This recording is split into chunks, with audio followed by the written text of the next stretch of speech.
Akil Hanif bin Muhammad Asri.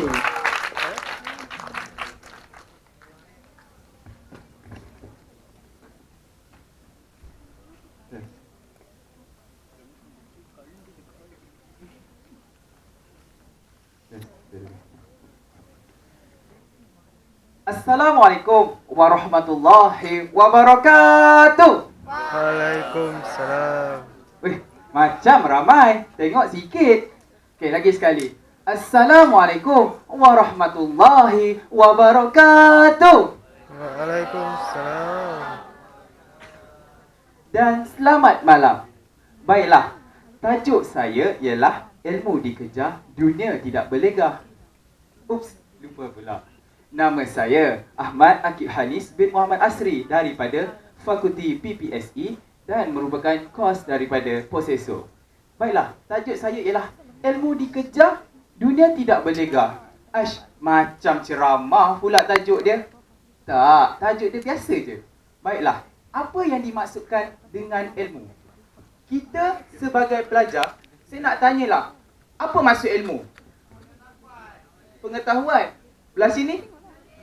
Knowledge. Bukan knowledge tu pengetahuan ke? Intellectual. Bijak yang atas tu. Baiklah. Ilmu ini terdapat pelbagai cabang. Dan jika berada dalam agama Islam, ilmu ini dipecah kepada dua, iaitu ilmu fardu ain dan juga ilmu fardu kifayah. Fardu ain adalah yang wajib dipelajari dan bagi fardu kifayah adalah ilmu yang wajib seorang dalam satu masyarakat itu perlu ada pengetahuan itu. Baiklah, apa yang saya maksudkan ilmu dikejar, dunia tidak berlegah? Kita sebagai student, baiklah, hari-hari pergi kelas daripada kecil sampai ke besar. Hari-hari pergi kelas. Tak kira kelas memasak ke, kelas memandu ke, pergi tuition pun, semua pergi kelas. Termasuklah kadang-kadang kita dah tua pun, kelas agama pun kita pergi. Hari-hari. Hari-hari. Bukanlah pasal raya hari-hari, tapi kita pergi hari-hari. Aduh. Baiklah, yang dimaksudkan ilmu dikejar, dunia tidak berlegah adalah bila kita mempunyai satu ilmu, maknanya kita tidak akan berlegah dengan di dunia ini dengan sesatnya. Baiklah, selalu kita mendengar orang berkata, kejarlah dunia, maka kejarlah akhirat, dunia akan mengejar kamu. Tetapi bila saya kata ilmu dikejar, dunia tidak berlegah. Baiklah, andai kata anda mempunyai bijak dalam bahasa Jepun, pergi ke Jepun, maknanya anda tidak akan sesat. Maknanya anda tidak akan berlegah seperti orang gila. Macam aku tak tahu apa benda pun duduk kat Jepun ni. Tapi bila anda ada ilmu bahasa Jepun, maka anda akan senang berkomunikasi dengan orang lain. Jadi, sebab itu saya kata, ilmu dikejar, dunia tidak berlegah. Bukannya maksudnya, berjalan sana sini, macam aku jalan pergi UMT, Allah, macam tak tahu apa benda. Okey. Seterusnya saya nak terangkan, apabila kita kata dunia ini kalau kata lumrahnya bulat. Betul ke dunia ni bulat? Sfera. Ada yang kata lepeh. Banyak betul definisi dunia bagi semua orang.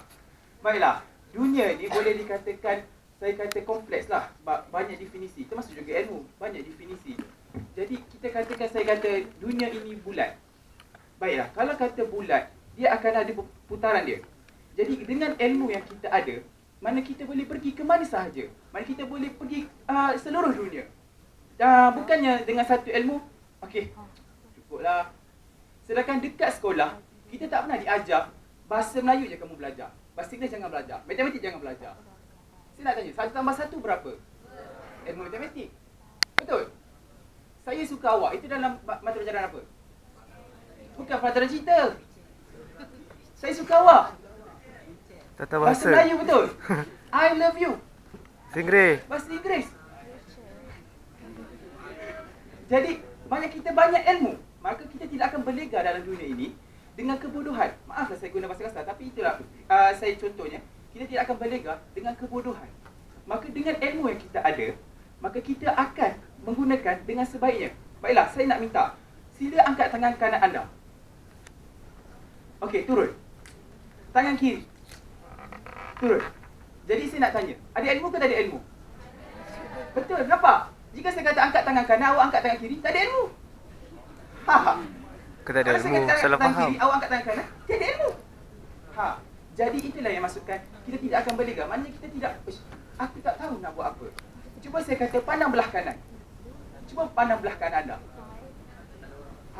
Tak ada orang, jangan pandang. Takut ada orang lain pula di sebelah. Baiklah. Kalau kita lihat sekarang, dunia adalah dunia sekarang adalah dunia yang paling maju. Di mana kita perlu mengambil pelbagai ilmu. Di mana kalau kita lihat, 5 minit dah. Mana kalau kita lihat ahli falsafah yang lama-lama, ahli falsafah Eropah, ahli falsafah Islam, semuanya mempunyai pelbagai cabang ilmu. Tapi mengapa kita? Okey, aku kaunseling, aku ambil kaunseling je lah. Aku profesor, aku ambil profesor je lah. Mana kita nak ambil satu ilmu je. Di sini saya nak katakan, ambil pelbagai ilmu agar kita tidak mudah ditipu orang. Contohnya, kalau anda bijak matematik, kalau kata orang tu tipu awak, 1 tambah 1 3, percaya ke? Sebab awak ada ilmu, awak akan kata 1 tambah 1 adalah 2. Maka di sini saya kata, pupuklah diri kita untuk mendapat pelbagai ilmu di dalam dunia ini.